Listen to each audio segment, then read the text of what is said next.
What's going on, everybody? Welcome to the Rum Pure Sports NBA Hardwood Show. I'm your host, Mangone. I am here with the Tuesday crew, but not the full crew. Hoop is out. We got Gary here with us. And man, you see Gary, you see DC, and you're like, is this the MLB Swing for the Fences show? I mean, are we talking spin rates? Are we talking BABIP? I don't know. I'm wondering if we're talking some baseball, but no, that's not the case. We're talking some NBA. We're talking the hardwood, and I am pumped to be here to talk it with you guys. We'll go over to you first, DC. Are you itching for some baseball? Like, did you get the itches in January, or are you waiting for February? And we got to talk about your Chiefs in the playoffs. You got any playoff predictions from me here? The baseball itch doesn't come till after football's over, right? Once the Super Bowl has come and gone, then it's kind of back to the baseball grind season for me. But no, focused in on football, on NBA, some soccer, MMA stuff. So baseball on the back burner. But I'll be ready when spring comes rolling around. Baseball, my favorite sport, so I'll be excited for that. Playoff predictions, man. Talk about a wide open Super Bowl run, right? I mean, I could see a number of teams getting there. Of course, I'll be back in my Chiefs, as you can see the hat here, but I don't know. I haven't really dug into the playoff slates yet, but man, I do got to say, pretty fun. What is it? Super wild card weekend, 2 games Saturday, 3 Sunday, and 1 Monday. Pretty fantastic if you're an NFL fan like all of us are. Yeah, it's going to be fun. I'm more interested in the 6-game slate, DC. There's a decent one out there. So is there? Yeah, I haven't looked yet. It's not bad. I mean, there's a $15 100K to first. There's like a 555 50K to first. I mean, I'll be in those. Yeah, that's good. They got contests. Like, I mean, it's not as good as I was hoping, but it's still good. They at least said, hey, we'll still at least bring it out there. Maybe it overlays too. Who knows? Because it may acknowledge the slate at least. Because sometimes they don't really. They could have just been like, nah, we're not doing that. It's just three 1-day events plus all the showdowns, right? Because they want people to churn their money is obviously why they do that, right?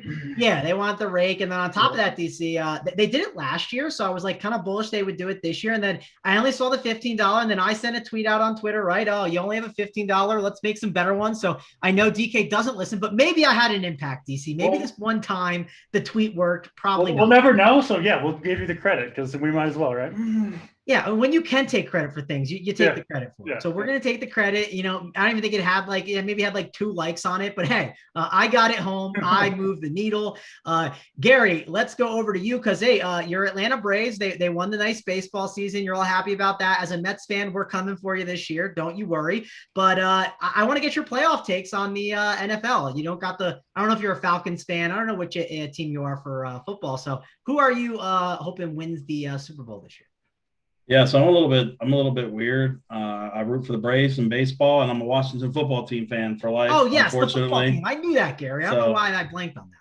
So I'm anxiously awaiting the 2-2-22 name change announcement.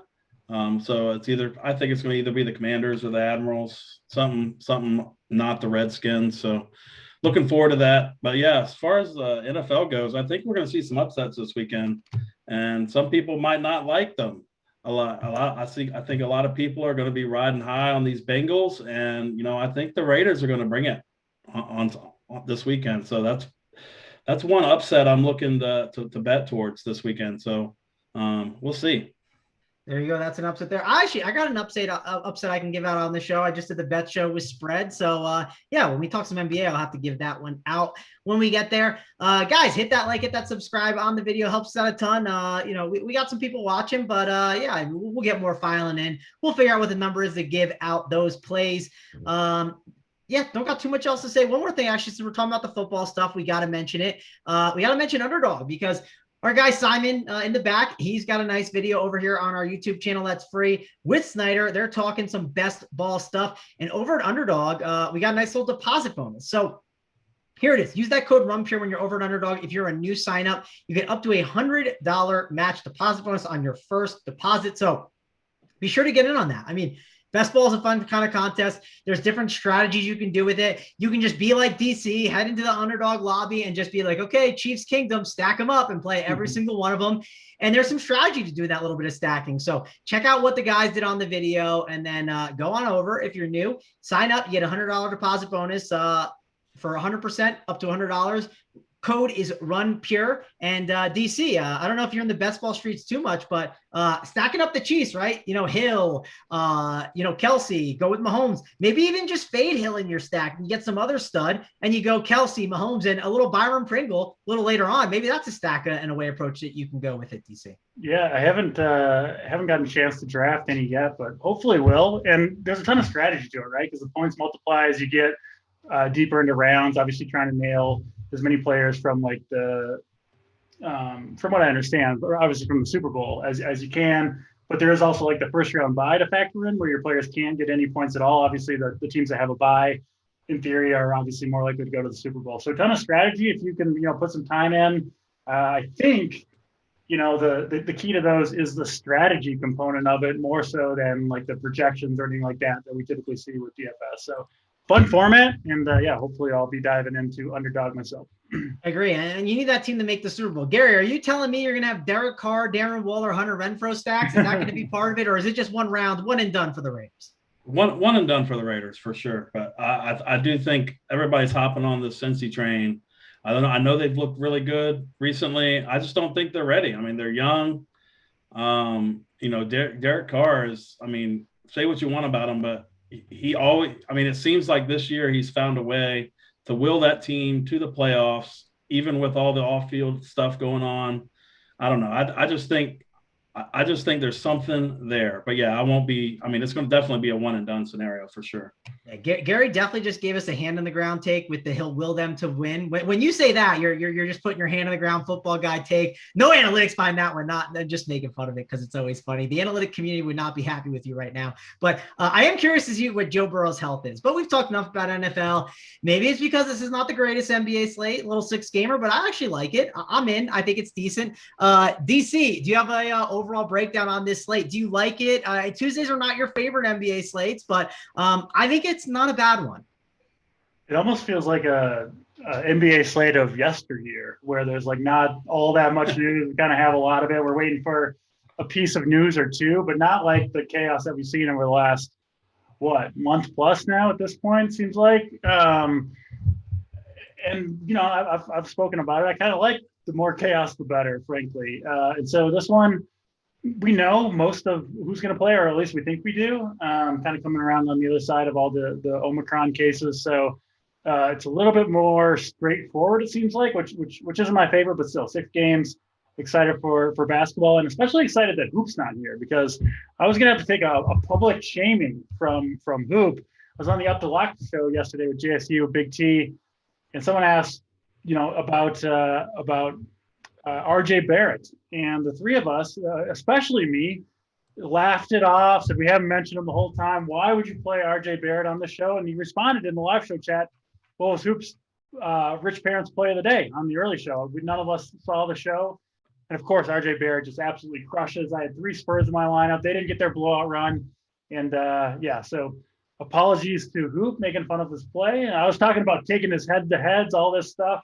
Didn't actually do that, of course, but I'm sure he would have crushed me. So, had to get that out there because I was wrong on that one for sure. Yeah, speaking of taking L's, I can take a quick L, but then I can jump back on and just like take the W on top. I was like, you could fade us on Whiteside. You can get away with it. Pivot to Royce O'Neal, good leverage, blah, blah, blah. Of course, we know what happened. But hey, when you fade Mr. Williams on Alabama, and he gets hurt, at 75%, you have this little college football day. So, that was kind of the point I keep making. Like, it's not about when you win, it's how much you win on top of it. So we're trying to make sure when we win, we get a good chunk. We secure that bag. No one likes, I see some of these contests sometimes, DC. No one likes seeing that $20K to first and you get that $3,000 in like the third place. I mean, it's just an absolute disaster. And also Gary, real quick, our boy Big T, he does not talk in the chat much, right? It takes a lot to get Big T out in the chat. Typically he'll do it if you're making fun of him or if he's looking for some giblets. And he said, Gary, slide on in. So, hey, if you want the action, it's right there for the taking for you. So Big T's DMs are open, and I'm sure they're open to others too. So hit him up if you want to, place some bets. But let's dive in and talk some NBA. Let's talk about this first game. And we had news break. And, at first I saw this game. I said 7:00 game. I could backload a little bit. I don't need this first game. It's not one I'm itching to play, guys. Yes, Shea Gilgeous-Alexander, 7.8K on FanDuel, 7.6K on DK. It feels like a cheap price. but do I actually need to play him? I mean, I know what the downside can be. I know what the upside is, but it wasn't a spot I was loving on this slate. Look at the Washington Wizards, though. I was like, okay, Bradley Beal, he's in. You know, they got Dinwiddie, they got Harrell back, starting to get crowded more. Not so fast. Bradley Beal out for this game. Now we got Spencer Dinwiddie at that 6K tag. We got Kyle Kuzma at 8.4K. KCP at 5.1. Feels steep, but he does have a ceiling of 50 fantasy points and could obviously have a good game here against the Thunder. And this line moved. It was like -8 or -9. Now it's -6. So the blowout risk is a little less. And Real Neto off the bench at 3.3 on a slate where we're struggling for value. It could be a night to play Neto. So Gary, let's go to you first. What are you going to do with this game? Because this is one that I was kind of crossing off, but now I have to like really think about it. And I have to consider what I'm going to do with some of these Wizards in my lineups. Yeah, for sure. I mean, like you, I was definitely going to cross off the Wizards too. They're just playing. They got Harrell back. He's going to be playing, you know, probably about 20 minutes. And then, you know, Beal was there. Like you said, everybody was there, and then Beal's now out. I mean, that's a huge upgrade to the Dinwiddie in this spot against a Thunder team. So that, you know, so one thing with the Thunder I've looked at a little bit is over the last, you know, week or so, they've been playing some decent defense recently. So that was another reason that I was going to be off this game. But now with Beal out, like you really have to, you know, think about playing Spencer Dinwiddie at 6K here. I don't think I'm going to be still going to Kuzma at 8,400. I just don't, you know, it's going to stop at some point. And I'd rather stay. I haven't been on him. I haven't played him, unfortunately. So I'm not going to start playing him now. But why is it going to start? Why is it going to stop tonight? Like, I mean, he's 8.4. There's no Bradley Beal. Like, you're just telling me it's going to stop. I sort of agree with Bradley Beal in and all these other guys.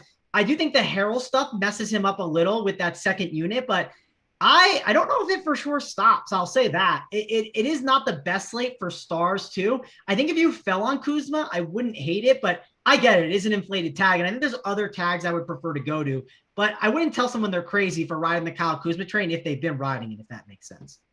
It definitely makes sense, but I just like other 8K guys personally more. So, and I don't know. It's going to be hard for me not to play Dinwiddie in this spot. I will say that. Yeah, I mean, I agree. I think Dinwiddie is a really, really awesome option, someone that I definitely want to make sure to get in my lineups, and he's a good one. DC, are you going to be playing some Dinwiddie? You're going to be playing some SGA, and what's your take on Kyle Kuzma? I definitely think he's really an intriguing option. That he's definitely expensive. I mean, you ever pay 8.4K for Kyle Kuzma? I mean, I don't know if you paid 7K for Kyle Kuzma, DC. He's expensive, but he definitely is in a spot where he could hit 50 fantasy points, and at that price and on this slate, I don't think it's the end of the world. Yeah, to start with Dinwiddie, I mean, 6K for him on DraftKings, no Beal, going to take over that elite playmaking role. I mean, those are the guys that you want to roster in general, right? Like you try to, most like you kind of try to get as many of those guys into your lineups as possible. Recently, with so many guys out, that's been, you know, sometimes you can get 4 or 5 kind of lead ball handlers in your lineup on DraftKings, especially.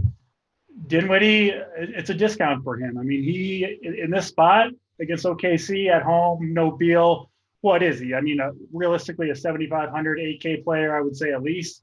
So a nice discount from him. You'll see that, I think, probably reflected in the ownership. I do expect Dinwiddie to be one of the higher owned guys on this slate. In my opinion, rightfully so. So, you know, if you want to fade the chalk, he'll be chalk. But I think he's a really, really strong play. It will be tough for me not to go there. And yeah, Kuzma, I mean, it's every game for him now. What, 4 or 5 games in a row? Beal out, I think that has the biggest effect of any player on Kuzma, frankly, because Dinwiddie can distribute. Like he's kind of more of a traditional playmaker. Beal more of a traditional scorer. Same thing as Kuzma, right? His big thing is he scores a ton. Rebounds could get affected by Harrell a little bit. Like we're not going to see Kuzma at the 5 in this game with Washington getting their bigs back. So that does affect him a little bit, but it's mostly the scoring you're after. And I think that'll be there in this game for Kuzma. So I still like him at 8,400. Not as much as Dinwiddie, and then probably not going too much else, frankly, on the Wizards. I think it's Dinwiddie, Kuzma, maybe Neto if you need a punt, but not very exciting there for me. Not that great of value options in general on this slate, so I get it at 3,300, but yeah, Dinwiddie, Kuzma, and then not much else for me. One more thing to call out here, DC. Do you worry about it's OKC, and if the game got out of hand a little bit early on, do you worry about minutes getting limited with it being the first night of a back-to-back? Because I mean, it's definitely the spot where you'd say, okay, like this is the team that you you could see a guy come off the court a little bit earlier, for sure. One of these stud guys. So if it does get out of hand, of course, they could be part of it. What do you think about that? Yeah, 6-game slate. I'm not going to worry too much about that. I mean, it could happen to any player, right? I get it first half of back-to-back, but no, it won't be something that I factor in too much tonight. Agreed. There's a couple interesting back-to-back situations. That's why I wanted to call it out, especially when it was like the Beal situation. I was a little like, okay, you could make an argument for it, but I hate trying to predict back-to-backs, or not back-to-backs, blowouts. It's really hard to factor that in. But I also didn't level out of those guys in the game. And I was trying to think of how many outs are there for this not to work out. And there felt like a lot of outs for it not to work out before the Beal news. But with the Beal news, there's definitely some interesting spots that you have to like. Let's move on over to the next game. Let's talk about the Phoenix Suns and the Toronto Raptors. And I do think this is a really fun game. I talked about, hey, there's a dog I like tonight. I think dogs were barking last night, not just Georgia. We had other teams win. I think the Pistons won as a dog. I think the Raptors win as a dog here. I like them a lot in this spot. I love the minutes for these guys of what Nick Nurse is doing. And yes, we are waiting on some news. And if you tell me Barnes and Trent are out, I get a little more nervous on these Raptors. But if at least one of them plays, I think rotation-wise, they're still in fine shape and they can still get the job done. I love VanVleet in this spot. Siakam's a good play. My only issue with Siakam is being center eligible is a little frustrating. And then OG Anunoby, I think at 6.3K is a really, really good option that you can go to.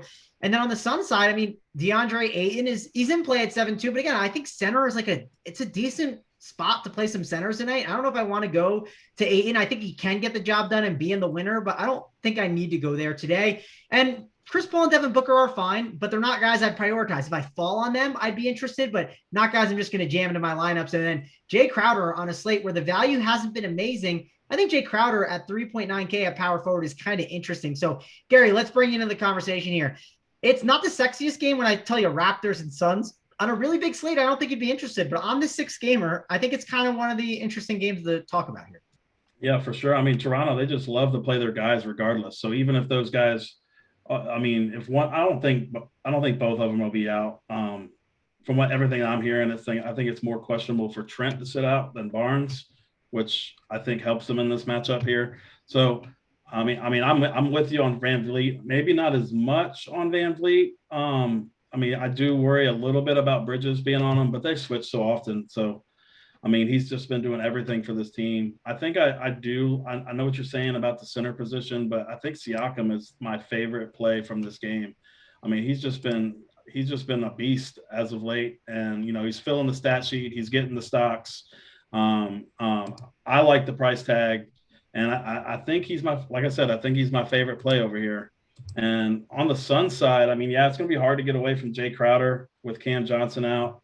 Cameron Payne's popping a little bit at his cheap price tag, like y'all said. I mean, there's not a lot of value on the slate, so I think on the Suns side, I'm just going to focus on the cheaper pieces, and on the Toronto side, I'm really going to key on Siakam and then VanVleet. Yeah, I mean, those two I definitely like. I think it depends on like your construction and what you want to do, but I'm leaning VanVleet as my favorite option here.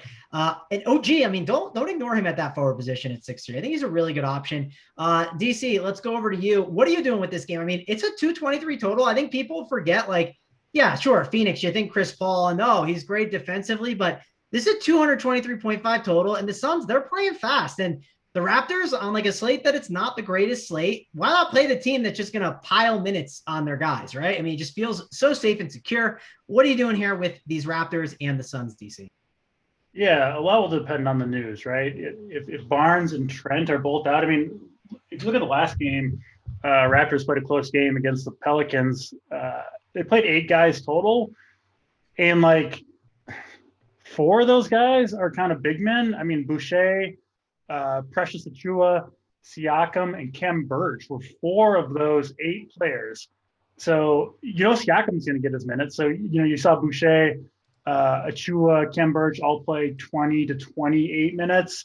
Then you've got Spee in there who played 14, and that was with Scotty Barnes in the lineup. So you take Barnes out of there, and man, like, I mean, OG, VanVleet, Siakam, you have to project all those guys around 40 minutes, frankly. And that's just, minutes are king in the NBA. They're at home, pretty high total in this one. And, you do worry a little bit about that Suns defense, but this Raptors team playing really, really well. or at least, especially from a fantasy perspective. So you look at the price tag on a guy like Van Vliet, it looks scary. So you're also guaranteed like 40 minutes out of this dude in a very important role for the team. So he could get there. I'm with Gary. I love Siakam. I've been on him recently.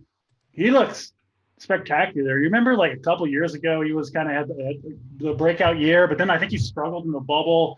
There's been, some stuff about him just wasn't mentally there. Had the serious shoulder injury, missed the first part of this year, but has come back. And man, he just looks like an absolute stud, a different player. And I think he's going to keep it rolling. 43 minutes last game. That's what they're going to do. He can handle it right now. So I love Siakam, Van Vliet, OG if Barnes misses.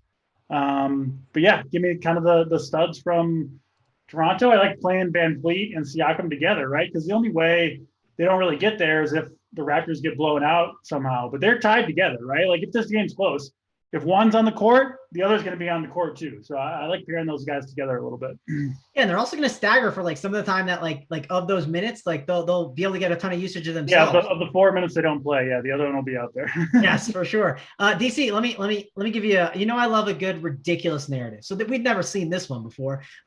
Pascal Siakam, there's no fans in the stands in Toronto, right? Well, will he have flashbacks to his old days of, oh no, there's no fans here? Will he just become Bubble Boy Siakam and absolutely dud there? I know I'm being ridiculous here, but I figured I'd throw it out there on this garbage 6 games late. I mean, he's been playing really well without the fans. I actually think watching those Raptors games, I think it's an advantage for the Raptors playing at home right now. You look at, they've won their last 5 straight home games they've won. Other teams aren't used to that, right? Going back into the dungeon of the no fans, back to the bubble days. Toronto, though, they've clearly kind of made peace with it, right? We don't have fans.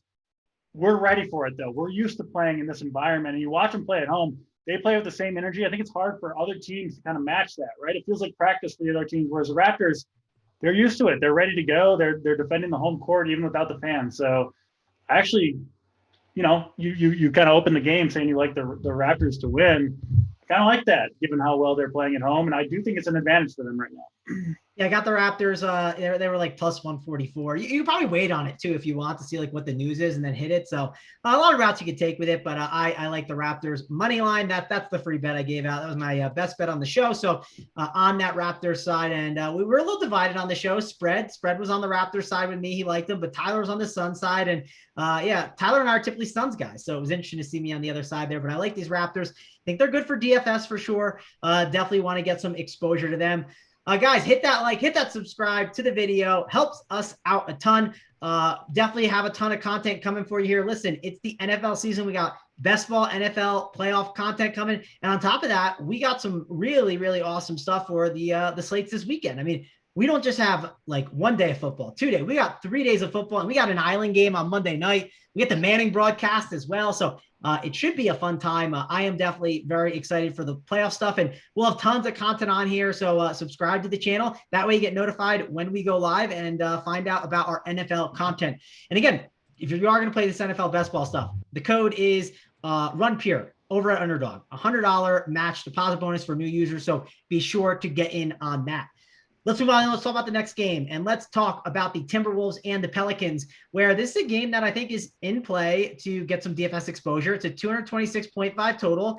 It's the highest total on this slate. And I'm not someone who gravitates towards totals all the time, but I think it's definitely going to have some fantasy points. You can't ignore it completely. And I don't know what to do with Brandon Ingram. I think he's fine, but I don't love him here in this spot. And then, Gary, you said you like some 8K guys. I'm wondering if Brandon Ingram is that 8K guy that you like. I think Josh Hart's not a bad option at 6'3". And there's a couple other 8K guys on the other side. There's D'Angelo Russell and Anthony Edwards, where they have a decent ceiling here, I think, in this spot. But, Gary, take it away. Is Brandon Ingram one of those 8K guys you like? No, not really. I'd never get this guy right. Every time I roster him, he just doesn't do anything. So yeah, he's definitely not my 8K guy. You said I was looking to slide in, Gary. I was like, if he likes Brandon Ingram, I'm in, because we've had a lot of alternative overs on the on Brandon Ingram on the show. We did like I think it was like 21.5 points, like the 4.5 rebounds, 4.5 assists. It was like 11-1 if you combine them all together on the under. Because when Brandon Ingram and the Pelicans stink, man, they're awful. So I think the T-Wolves definitely can get the job done here tonight. But continue. Who are some of the other guys you like in this game? Yeah, I do like Josh Hart. I mean, that guy has been. He's just been all over the place. I mean, he's just racking up stocks. I mean, he's doing everything for this team at 6.3K. I like him here in this matchup, and I do still like Herb Jones too at 5,100. Like I said, I mean, he's just a do-it-all defensive guy. He's going to get you some stocks. I mean, he has 5 stock upside, 6 stocks in his bag. I do like that. And on the other side, man, I was hoping really badly that Pat Beverly would sit because I was going to play D'Angelo Russell on like every team that I built today. I mean, he was my guy. I still like him here at 8K. I just don't. I don't know. I mean, the Pelicans are just getting killed by point guards, and I can't play Pat Beverly. I mean, he's probably going to be limited tonight anyway. I'm seeing like a 23-minute projection on him, but I still might play D'Angelo Russell here. But I don't like. I never play Anthony Edwards either. It's always Russell for me. So yeah, it's Steve Russell on the Minnesota side and Cat maybe. But again, like there's so many centers. I think I prefer Siakam to Cat. And I think on the other side, I think I still like Jonas Valanciunas to him. So I don't know. So right now it's going to be J-Val, Hart, and Jones on the New Orleans side, and Russell on the Minnesota side. Yeah, well, I'm the other way. Today I do like D-Russ more, but I'm definitely partial to Ant, and I always lean Ant more. And hey, depends on positions too. I think on this slate, like you need a guard. If you need a guard, you can go Ant, but if you really need that point guard spot or whatever, you can go D-Russ instead. Or if you need that forward spot, you can easily go Ant. I think that always can kind of be in play with those two. And DC break the tie. I mean, I like both. I don't have a huge take on it, but who do you like more? Because I was kind of talking to the bets guys a little bit about it. Is it Ant or is it D-Russ? And I didn't have this super strong lean. So Ant or D-Russ, who do you like there? And then what do you think of some of these Pelicans in the spot? I think I would take D-Russ right now, but actually with Beverly back, I'm not all that interested in either guy. I mean, I like Dinwiddie better. We'll get to Desmond Bane, Van Vliet. I would prefer to get to find the $1,600 to get to Van Vliet. You know, with Beverly back, now you have Beverly, Russell, Edwards, Towns. I mean, look what Beverly's done when he's been in the lineup. Not that I'm going to play him tonight at 5,300. He's been over 30 points in, I think, 6 of the last 7 games, despite not even that high of minutes.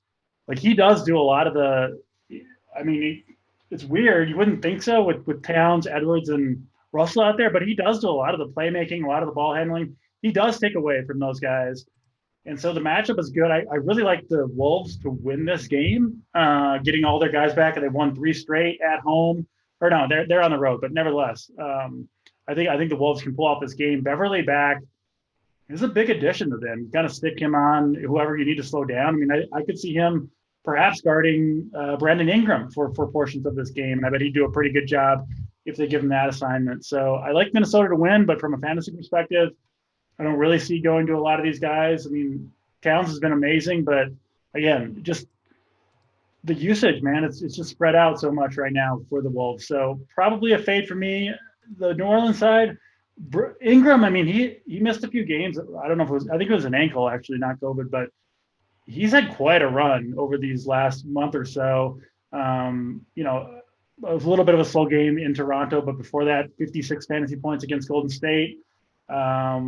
And yeah, he's capable of a big game, but 8,200, I'll probably pass because I do like Minnesota to win this one. So overall, despite the highest total on the slate, I don't really see anything here that I feel like I need to play. Again, all these dudes, I mean, Russell, Edwards, Towns, Ingram, Josh Hart, they're all decent plays, right? But none of these guys are anywhere close to the first guys in my lineup. So maybe I'm missing something with this game, but I just don't have the confidence in the Timberwolves stars as I do, say, the Raptors stars, for instance.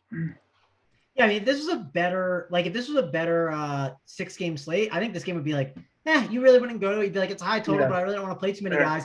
But we are considering it a little bit. And man, like, have you seen what Jared Vanderbilt's been doing? I mean, the past couple of games have been wild. He had 60 fantasy points last game. Yes, he shot efficiently and the rebounds have been insane, but man, it's crazy to see what he's been doing. He's someone that probably regresses that I probably don't want to go to at 6'2". Seems like a bit of an egregious tag, but maybe he proves me wrong. Maybe he just keeps absolutely crushing it.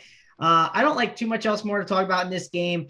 We can head on over to this Warriors and Memphis Grizzlies game where this is kind of a fun one to watch. And we got some guys out, some guys back as well, but Ja Morant, Desmond Bane, definitely really interesting options along with Jaren Jackson. Then you got Klay Thompson back and Steph Curry, who can always break a slate. So DC, let's go back over to you and talk about this one. I don't think this is the greatest game. I don't really need to go to a Curry or a Klay Thompson, but I do like this Grizzlies side a bit. And, I kind of agreed with you on the last game. I think the Minnesota Timberwolves are going to win. And I kind of think we got another dog here that could be really interesting. I think the Grizzlies can get the job done here against the Warriors without Draymond Green. So what do you think about that? And what do you think about this game from a DFS perspective? Yeah, I don't mind it. Awesome to see Klay Thompson return, by the way. 20 minutes, got up 17 shots, 2 serious injuries, but back and, kind of looked like Klay Thompson. So, shout out to modern medicine, getting these guys back healthy and playing well, even after serious injuries. I can't play Klay Thompson here, even at 6K, limited to 20, 25 minutes, most likely. Sounds like they're going to stick with that for at least a few games. Steph Curry, I already didn't really play him much at these 10 to 11K price tags, just because the floor is so much lower than anyone else that you're paying for at that price point. With Klay back, that's just kind of more shots that go away from Steph. So I don't see going to him to 10.7. Draymond Green out, but, they kind of just spread around where the minutes go with him. Porter, Bielitsa, Toscano Anderson, Iguodala, Damian Lee, like they're mostly healthy outside of Draymond Green. So it's hard to predict where those minutes are going to go. Yeah, you do expect most of the production to come from Curry and Klay, but I don't really love those guys too much. So probably mostly fading Golden State. The Memphis side, I think is more interesting. Ja Morant, dude's just a legit stud. Warriors defense not the same without Draymond Green on the court. They're at home. Ja Morant I think is good. And then my favorite play here is Desmond Bane, been on him a bunch over the last couple of weeks with Dylan Brooks out in particular. 6,500 in my opinion, still too cheap. Getting the job done the last 2 games despite limited minutes, which won't typically be the case. We'll typically see him between 35 and 40 minutes. Desmond Bane, my favorite play from the Grizzlies for sure. Yeah, I love this spot for Desmond Bane. He's also guard and forward eligible, so I think that could increase his ownership a bit, but I think he's a great play at 6.5K. Definitely someone I'm going to look to be getting some exposure to tonight.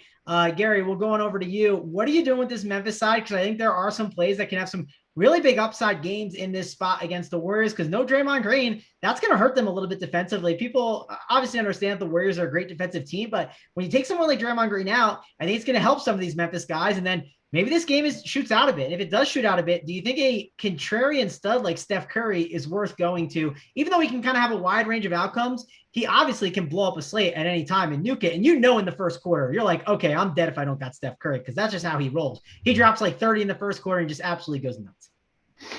Yeah, on the Memphis side, it's definitely interesting. I'm with DC. Bane is definitely my guy on this Memphis team. Ja Morant, 8,900, he's in play. I don't think he's going to make my single build. Like I said, I prefer Bane side of it. I think Jaren Jackson is interesting. He's definitely not going to be owned here, and he has been really balling out recently. He's just coming off a 52 spot. It's a complete large field. He's 7,100. It's a little egregious for him, but at 7,100, 1% ownership maybe. It's worth a dart. And on the Golden State side, yeah, I'm with DC. I just never play Curry I don't like playing shooting dependent DFS guys at elevated price tags. So, and they got everybody back. Klay Thompson is going to take 18 shots, which is taking shots away from Steph. So, on the Golden State side, I don't think I'm going to have anybody in my builds. And on Memphis, really, it's really going to be just Bane for me. Yeah, I do think this is definitely a pretty good game. I understand Curry, it's an elevated tag. I probably won't go there today, but he just definitely won't be owned, and we know what he can do on these slates. And obviously there's Jokic, right, as a spend up that you can go to that I think a lot of people are going to go to. So if you're spending your money on Jokic, you're probably not spending it on Curry for sure. Don't got too much else to say from this game. Pretty good one. We got another game here that starts at 8:00, and we're on to the second to last game. So DC, let's ask the question. We're at that point of the show. We got 25 minutes left, so we'll do our best to drag this thing out. It's not easy to do on some of these slates where there's easy games, just not to talk about much. On Tuesdays, we get stuck trying to really break down some of these grosser games. So 469 watching, 156 likes. What's the number we got to get to here, DC? What are we at right now?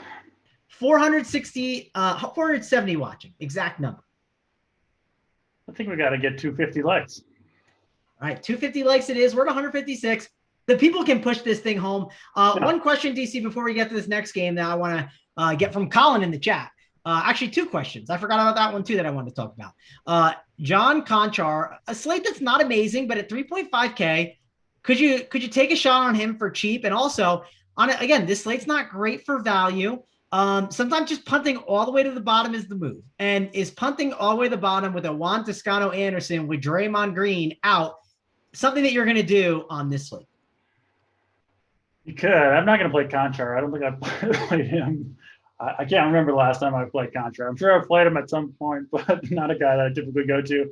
Toscano Anderson's a little bit interesting. Only center eligible on DraftKings, which is bizarre, I think, right? I mean, he's not even a center at all. Yeah, we're DC. If Hoop was here, we could have that position mattering conversation. Because if he was a forward, I think he'd be like one of the chalkier plays in the entire slate. I mean, am I right about that? I think so, yeah, because especially if you could play him at either forward position, but center only, I don't really trust the minutes, so I doubt I will go there. But at 3K, yeah, if you need the punt, I don't hate it. Yeah, I don't know. Well, let's bring Gary in because I want to get his take. Like, there are going to be people that if Juan Toscano-Anderson, if he at 3K he drops like 25 to 30 fantasy points tonight, there are people that say, like, why is he not forward eligible? This is ridiculous. And like, I mean, are you considering him? Because I think he's a good play, but I do think he hurts. He hurts you a little bit if you go Jokic, right? And then you have to play him at center, and then you can't get exposure to another center possibly. And I'm not saying it's an amazing center slate, but it definitely could add a wrench into some of your lineup construction here. Yeah, I can't do it. I think I'm definitely going double center tonight, and it's just going to be double expensive center. So I'm not going to be playing any Toscano Anderson. All right, let's head on over to the next game. Again, those likes, they're piling. We got them already over 200 DC. They are going to push these things through. We're going to get those likes up to 250. I have faith in the people. Let's talk Pistons and Bulls. And the reason I want to talk Pistons and Bulls is let's put on the tinfoil hats, DC. That's always a good time. Say the slate locks. DeMar DeRozan ruled out. They play the Nets tomorrow on ESPN. He's one of the old guys. He's definitely one of their key old guys. Do you think that happens? If I could place a wager on it and I got the right odds, I think I'd put a bet on it. I don't know what odds I would need. I'd have to kind of, see what the book is offering to make the decision on it. But I think you could see DeMar DeRozan sit. I mean, it seems kind of far-fetched. It seems like I'm really digging into things with the tinfoil hat, DC. But are you going to put the tinfoil hat on with me and say that this is a possibility this happens on this slate? Do you have reason to think DeRozan sits? As far as I know, he's not listed on the injury report or anything. Back to back, right? With the first game leading into the ESPN game against the Brooklyn Nets. I mean, it could happen, right? I mean, it's possible. I guess, but DeRozan wouldn't be my choice. I mean, dude, never. He's the old guy, right? Why would it not be DeRozan? Who do you think would sit? I don't know anybody else. DeRozan never misses games. Like I don't think it would be him. But yeah, I don't know. Maybe not DeRozan, but one could, right? So this is the point I'm getting at, DC. At 7:00. I wouldn't say, okay, I can go I can go start making dinner and not look at my phone. Like something could happen. That's all I'm saying. It's up for sure. I just don't think DeRozan's really any likelier than just any other random dude on the slate. So maybe I'll be right. I'll be surprised if that happens. But yeah, I mean, there will probably be some news that we're not expecting at some point during the slate. I kind of hope there is to shake things up a little bit. Maybe it's that. But yeah, you got to expect Chicago, runs away with this against Detroit. 13.5 point favorites, 219 total. Unless Chicago does sit people, it's just going to be tough for Detroit to compete here. So this is the game I think is most likely to blow out. Not that that's some revelation, or not that anybody else wouldn't be thinking the same thing, but it does worry me a little bit. Detroit just badly outmanned here. Chicago playing really well. They got their guys back. So unless something changes, unless you're right man going, I don't really anticipate having too much exposure to this game.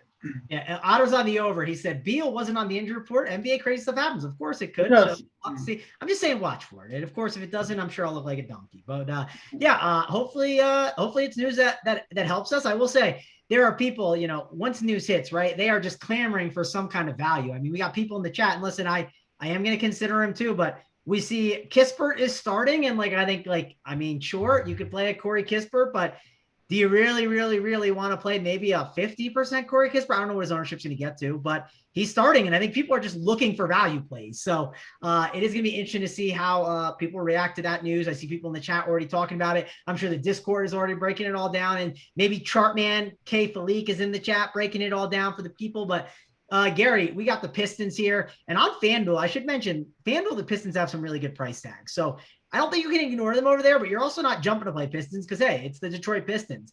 But Gary, let's talk about this game. Let's talk about the Bulls. Let's talk about Detroit. We don't got our resident expert here that's knows everything about Detroit sports hoops. So Gary, do your best to break down the Detroit side for us and the Bulls side. Yeah, so starting on the Bulls side, my favorite play from this game would probably be Vucevic. But like I said, I like other centers. DeRozan's price tag is coming down slowly a little bit. Probably won't be going there either, just because the spread. I mean, they're gonna demolish this team. I don't think there's gonna be any competition here. I do like some of the cheaper pieces on the Detroit side. Josh Jackson's been playing a little bit better. He's not a very fun roster. He's 3,700. We're on a slate. Starved for value. I think he's a decent punt option. Trey Lyles has been playing well. His price is coming up a little bit, 4,900. I don't know if I'm going to get to him. I mean, but he's been putting up, 30, 42, 20, 21, 27, 26 fantasy points. So, I mean, he's been getting around that 5x value that we're looking for. So, and on the expensive guys with Cade Cunningham and Sadiq Bey and Diallo, I'm out on those guys. So pretty much it's only going to be Josh Jackson and Trey Lyles for me in consideration from this game. Well, Gary, let me just give you a quick piece of advice. If the wife is like, hey, Gary, can you come here real quick? And you're like, I need to watch blowout run for Josh Jackson. Just please do not say that. Just go and do whatever it is, because no one needs to watch Josh Jackson and Kobe White chuck up shots all game. DC, you have a lady in your life too. Do you agree that this is probably sound advice if you're watching this Pistons and Bulls game? Well, unless you got a sweat and you need to watch the blowout run, you don't need to specify what. I mean, they're not going to figure out that this. Oh, come check the score of the game. You're watching the blowout run. No, you just say, I got a sweat. I got to watch the basketball. You don't need to be so specific, man. That's probably your mistake there. Maybe that's why I'm single, DC. Maybe you guys are heading but the old Josh Jackson. We were laughing on the bet show about it. You are going to see Josh Jackson get some run. It's not crazy, and if it blows out, I'm not saying you need to predict this stuff. It's not easy to predict, but it's more so, hey, Josh Jackson's been getting a little bit more run, and there's ways you can kind of make up there's outs for this scenario to happen. It feels like there's enough outs for Josh Jackson tonight to be in play, I think, in tournaments with the upside that he can see. And I think kind of on the flip side with some of these other Bulls, Lonzo Ball, I don't mind him at 6'8", but I don't like these other guys like DeRozan, Levine, Vucevic. Those guys are really, really expensive. And I think if I have to pick a Bull, I'm picking Lonzo because of the price. Because if things do go wrong, even if he misses that fourth rotation, I still think Lonzo at 6'8" can get the job done. Would you agree there, DC? And if the game stays close, Lonzo, I think, could have a massive game here. Did he ever get his triple-double for K. Falik? He was betting him every game to get it. I think he might have one game, but I'm not sure. I don't think he has, but K. Falik has said it's it's at the 70-1 or 80-1. It's going to be a full season. So, but I will say, I have been going the other way, where if I see a spot where maybe K. Falik can miss it, I'll sometimes jump on it. So I'll be it'll be the time that he misses, right? Maybe he's sleeping here and he thinks, it won't happen against the Pistons. Maybe worst possible spot. Everybody healthy. That's when Lonzo will probably get his triple-double. But I bet it once, and it was in the worst possible. And I think it was a Sunday while he was traveling too. I knew he was not in. Yeah. I was this could be the spot it happened. So it would be so good to swoop in and get that 80-1 on the day he doesn't bet it. So I like that strategy. But yeah, Lonzo Ball's 6,800. I don't mind that. Yep, I do think it's definitely intriguing. We got some lineups, lineups coming in. Thomas Bryant, we still got to wait on. I hate when these sites do that. Thomas Bryant news, we don't need that. Don't put that in my timeline. We got other things to do. But we're waiting to see what other news could come on this slate. Nothing crazy that we're expecting. I do think there's coming up in this next game, there is some Will Barton news. He got a nice little upgrade, I believe. So he is now in the mix. So things might adjust with that. So let's talk about this Nuggets game and this Clippers game. And Gary, let's go over to you because you talked about liking to spend up at center. There's no one to spend up at center on the Clippers. You talked about some other guys. Is Jokic one of these spend up centers? And what are you doing with this Clippers and Nuggets game? Yeah, I mean, Joker, I mean, I play this guy in my one lineup every time he's on the slate. I just think he has the highest ceiling of any player right now. I mean, he's just doing everything for this team. 12K, I mean, I don't think it's enough. So, I mean, I'm willing to, I'll take my 60, my 55 to 60 and move it on and call it a night. So, yeah, that Joker's definitely going to be in my lineup tonight. It's just a matter of this Barton news or not, whether, some other pieces on this Denver side, whether it's Monty Morris or either one of the greens sneak into consideration for me. So we definitely need to keep an eye on that upgrade that Barton got from protocols. I don't know how you get ruled out for protocols yesterday and ruled back questionable today, but we'll keep up to speed on it. And on the Clipper side, I mean, they're playing a really tight rotation, and this is like a revenge spot for Marcus here, going back up against the Joker. So there might be some extra motivation here for Marcus Morris. I mean, there might be 2 ejections here. I mean, we don't know. So on the Clipper side, it's going to be Marcus Morris, Reggie Jackson, and pretty much that's it. And on the Denver side, it's Joker, and we got to wait on the Barton news to figure out everything else. All right, well, DC, obviously we got the ridiculous narrative. It's not just Marcus Morris. He's defending his boy Markieff, right? His brother. I mean, they are basically twins. Then they're like twins as it gets, right? They got the identical tattoos.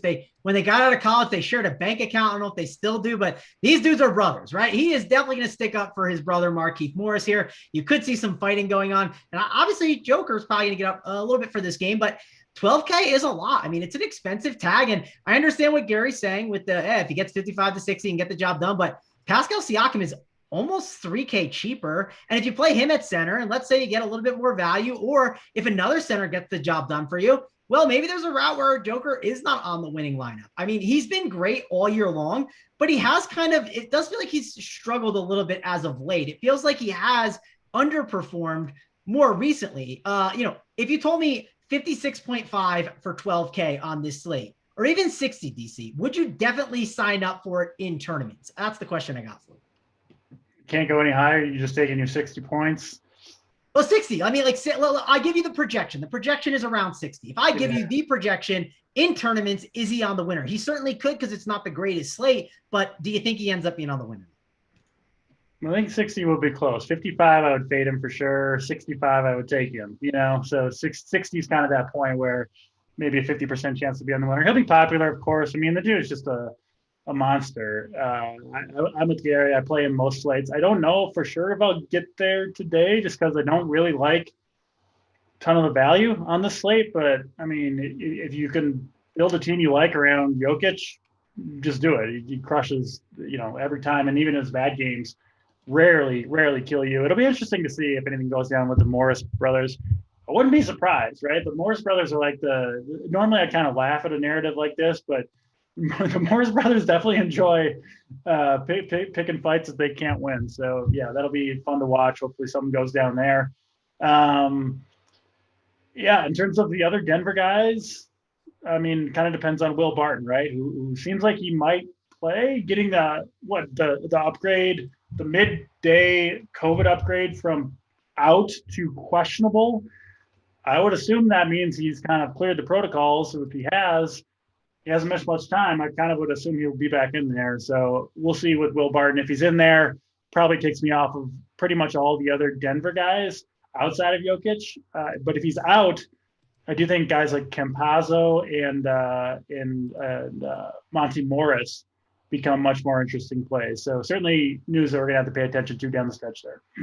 Yeah, and Rick in the chat, so I don't know if you heard, I talked about the Georges Niang getting him confused with the Royce White thing. He says, now I'm being crazy with the DeMar DeRozan guaranteed to miss. I didn't say he was guaranteed to miss. I said, we're spilling a little bit of takes, right? I mean, come on, we're trying to have fun on a Tuesday show. If you want to just come on and just, talk about like, the Pistons are just a full fade. Let's move on. We're trying to have a little bit of fun here. And I think it's not the craziest thing if a bull sat. If you really, I'll take money on a bull sitting possibly. If you want to give me a line, slide into the DMs. I'm happy to have a little bit of a conversation about it. Just don't do it around like 650 right before lock. That's not the right time to do that. I'm definitely down to have this bet if you'd like to. So slide in onto the old DMs and we can have a good time. I do think that Marcus Morris, not just because of the narrative, but at the price tag of 6.7K, Gary, that price, it feels expensive. But if I told you this game stays close, and Vegas kind of agrees it could stay close, it's a 3-point spread. At 6-7, I think it should be more 7-5. I mean, if this game stays close, I feel pretty good about Morris getting, I don't know, definitely over 35 fantasy points and like in that nice little 40 range. And at that price on this slate, that's certainly worth it to me. So what are you doing with Morris here? I think if you play Morris, you're playing it under the assumption that Jokic is going to be on that team. Like I think that run back goes hand in hand. And also a 5.8K Reggie Jackson. Don't sleep on that price tag for the upside he has at that price. Yeah, for sure. I mean, I definitely like Marcus Morris. I mean, he's had a 29% usage rate each of the last 2 games. He shot the ball 14, 17 times. I mean, he's the main shooter on this team right now. I mean, he's doing everything, and this is a pretty decent matchup against Denver. So, and I definitely like Jackson too. I like both of those guys. So it's going to be interesting how my roster construction goes tonight. I don't know if I'm going to get to Jackson at point guard. I mean, we'll see how, like I said, we'll see how my lineup is getting put together here. But yeah, I definitely like both of those guys. Yeah, and we got some news piling in. Nothing massive. Let's see. Kuminga's out. Gary Payton upgraded to probable. Otto Porter will play. Don't think I see, nothing else here. So nothing massive there. DC, what do you think of Morris? I think he's an interesting run back. Also, if you are going to think this game stays close, let's say you're playing a little showdown action later tonight, Captain Marcus Morris, I think could work out. I think there's also Aaron Gordon makes some sense here. I think this Will Barton news affects that though. Like if you told me Will Barton happened to be out, which I think he got upgraded to probable. I don't know if it was probable or questionable, but like Aaron Gordon kind of gets a little bit of a bump in those situations. But what are you doing here with a guy like Morris? I think he's a really interesting option. And same with Reggie. I think Reggie's going to be a bit overlooked and be a really interesting tournament option. Yeah, I mean, to me, this kind of looks like maybe a game stack scenario, right? Like you take Jokic and you take some of those Clippers pieces with it. You hope the game stays close. On smaller slates like this, the game stacks become more, to me, more in play in tournaments because sometimes on a short slate, it's just 1 or 2 games, right? You get a couple blowouts. Other games don't work out. And if you get on the right game, you can get it done. I mean, you could get, 70 plus from Jokic. And then obviously these Clippers guys got to be on the court to keep it close if it does end up going that way. So if I'm playing Clippers, which frankly, I don't think I'll have many Clippers tonight, but if I am, I'm probably taking Jackson, Morris, even Zubac had a big game against Denver. He's 5,100. Hartenstein's still out. They're going to need him against Jokic. And obviously you worry about the matchup and foul trouble, but if he does play well, if the Clippers do play well, Zubac could be out there for, into the mid-30s in minutes, I think is possible to defend Jokic. And if that's going well, you got to think he has a big game, right? So I like his upside quite a bit at 5,100. I think he's got 40 plus potentially there. And, you can't find many players at that price point who could realistically give you 40 plus fantasy points. So Zubac, I think kind of a fun play if you want to get a little bit off the board. Yeah, I mean, Zubac definitely feels like a really fun play for like, hey, as a stack option, right? If you play Jokic and you go with the Zubac, I would just kind of like then throw Morris in. I'd really kind of load up on it. I mean, if you want to do that, go ahead. Probably not something I'll do because I think centers are a little too deep for my liking, but I don't mind this as a game stack for sure, DC. Like if I am going to play like 2 Clippers, I'm running things back for sure. I'm definitely getting at least Jokic in there. No doubt in my mind. My 2 favorite are Morris and Reggie Jackson here.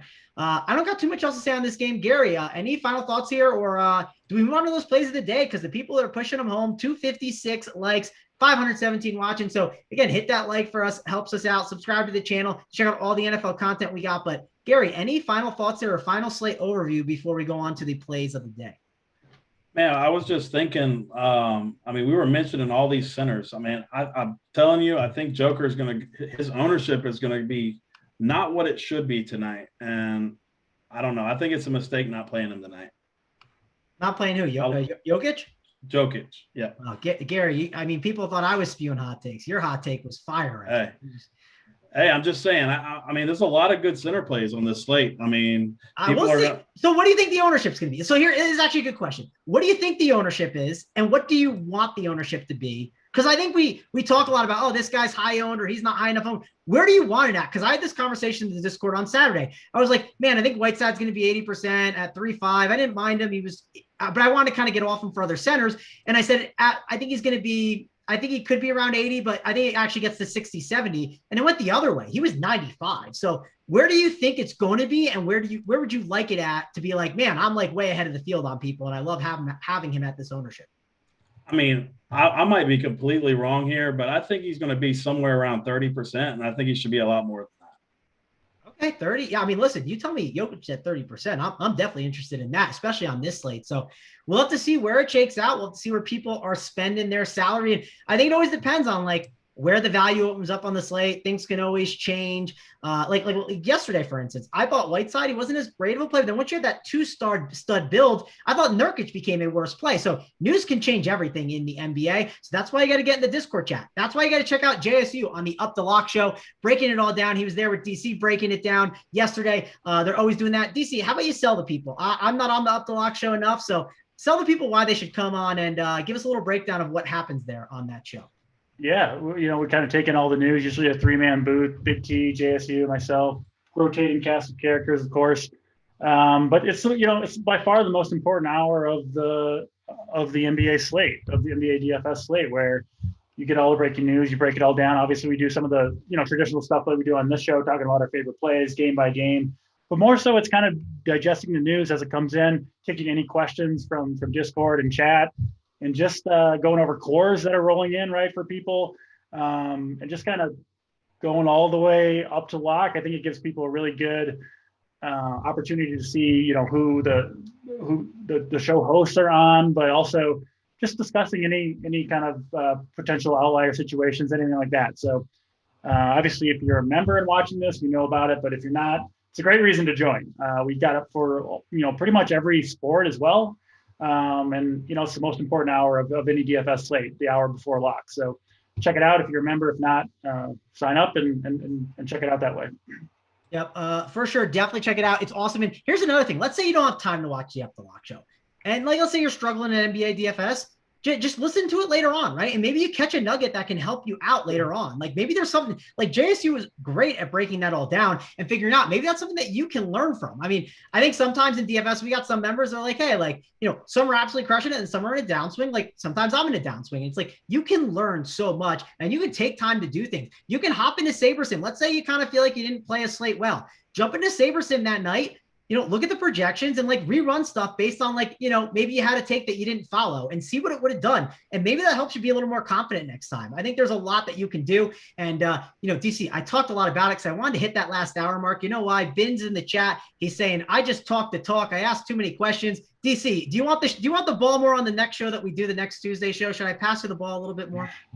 No, I think we're good. I like hearing Mangone's takes. Sometimes it's me and Hoop rambling on, and so it's good to get the Mangone takes in here. I know where the usage is. Like I'm not going to hop on an MLB show and talk spin rates, DC. I'm not going to do that. I'll pass it to you. I'll let you soak up all that usage, and I'm pumped for MLB this year for sure. So excited for when that all comes back, and will you be doing some more of that MLB best ball stuff or some of that pre stuff? Because I will say, on those podcasts, I think you were ahead of the curve on a ton of stuff, and you had a ship right early on in the season. So that's something to watch for as we kind of get closer to that baseball season. Yeah, still play a lot of high stakes season long stuff. So I'll be doing all that, and we'll be ready to go. Baseball season for sure.